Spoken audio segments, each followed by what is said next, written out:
Good morning, everyone. Previously, on the Christmas day, I went to the flower market and bought something. So in this video, I will show you how to condition fresh cut flowers and how to maintain them to extend the vase life. And in the end, I will show you an update after 2 weeks. I listed everything that we need here, and then I will talk about everything one by one. So in order to hydrate the flower as soon as possible, we need higher, deeper water level. Because deeper water will create higher pressure to the bottom of the stem to give it a stronger pump so the water can be used by the flowers. That's why we need the water to be very deep, but can't reach the petals. So below the petals, the higher the better.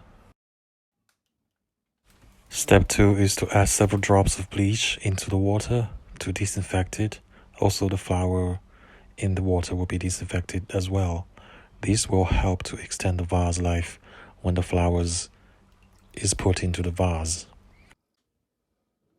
Step 3 is to add some acid into the water. I'm here using citric acid because it's cheap, it's accessible, but I see someone using vinegar or anything else that would do the job. I think it will be fine. I will insert a link of one of the many studies that's showing lower pH level will increase the water transmission in the vascular. Then give it a thorough mix. Then we are done with the preparing of water. So we move on to the next section is to prepare the flowers. We need a pair of very sharp pruners or scissors to give clean cuts of the stems. Cut off 3 to 6 centimeters from the bottom. This is to create a new wound with more fresh cuts, and that is good to absorb more water from the bottom. So in this step, I can keep the wrap on because they're made of plastic to hold them better in the water. But remember, if the wrapping is made of paper, you better open it because the paper will absorb the water as well and then in the end touch the flower. So again, we don't want the water to touch the flower. So if it is made of plastic, we can keep it in the water. If not, then we skip it. And also, you don't have to remove the leaves in this step. They can help absorbing the water.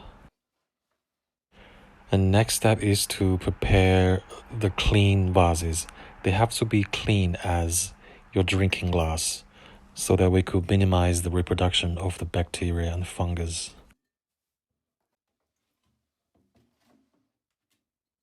Then we add several drops of bleach into the vase for same reason.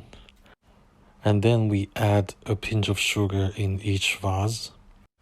This is to give the flower some nutrients because bland water will not keep the flower last very long, and sugar is very helpful in this step.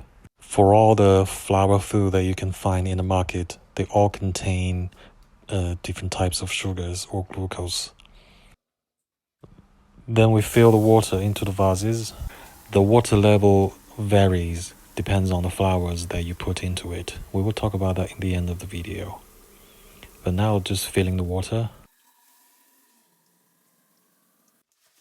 Then again, I added some acid. This is citrus acid. This will help the water to get a lower pH in order to have a better transmission in the vascular. But please remember, this is the reason I add the acid in the end. Because if you add acid and bleach together, when they are contacting, they will gas out chlorine, which is toxic. We don't want that to happen. So please remember, never put directly the bleach and acid together.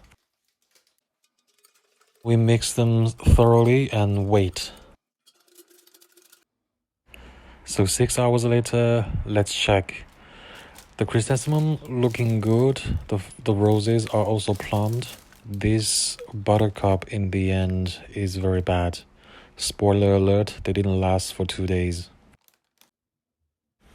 These daisies I found in the rubbish is very good, but because the stem is rotten, so I have to cut it into half. That's why they look very small, but eventually they last to the end. Now let's unwrap the packages and remove all the leaves, and then put them in the vases according to their height. So these roses are looking good. I'm removing the leaves first and then cut again from the bottom and then put it immediately into the vase in the water. And in this step, you should feel the leaves and flower petals are more plumped, more sturdy. That's the good sign. And here the chrysanthemum, they are looking good and there's no thorns, so I like to remove the leaves really quickly and then put them into the water immediately.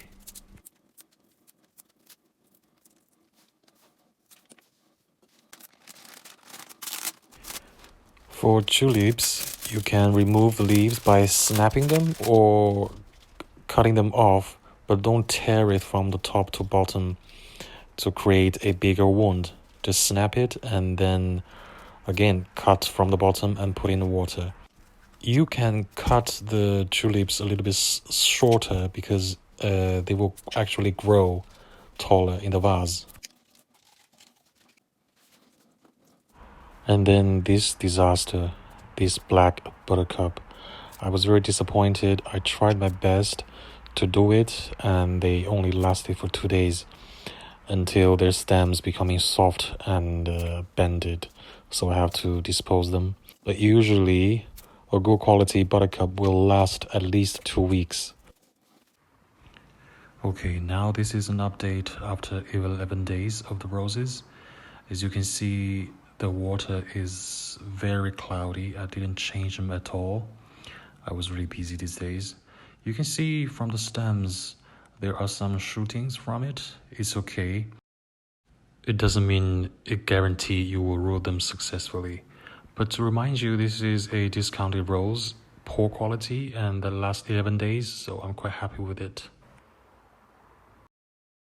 And here is the tulips, good quality. It's been 14 days and still going on. And this is the garbage daisy. I trim off the stems and it's still standing very well. And here are some general tips about how to condition flowers. Just some basic rules. So roughly, you can divide the flowers into 2 categories. This is not a scientific categorization, but more based on the characters of the stems. The more woody one and the more herbaceous one. Since the herbaceous one is more prone to rot, so we have to give them lower water level. So the herbaceous ones are like carnation, tulips, daisies, chrysanthemum, sunflowers, more like celeries. And the woody ones are like roses, hydrangea, etc., etc. Another tip is don't leave too long of the stems above the vase. This is not only about the visual presentation, but if the stem is too long, it tends to bend, especially for the herbaceous ones. Number 3, don't leave any leaves inside of the vase, even above the water. The humidity will let the leaves rot quicker. Next one is when you can change the water when it's getting very cloudy. You don't have to change it every day, but every time you change the water, don't forget to trim the bottom of the stems about 3 centimeters.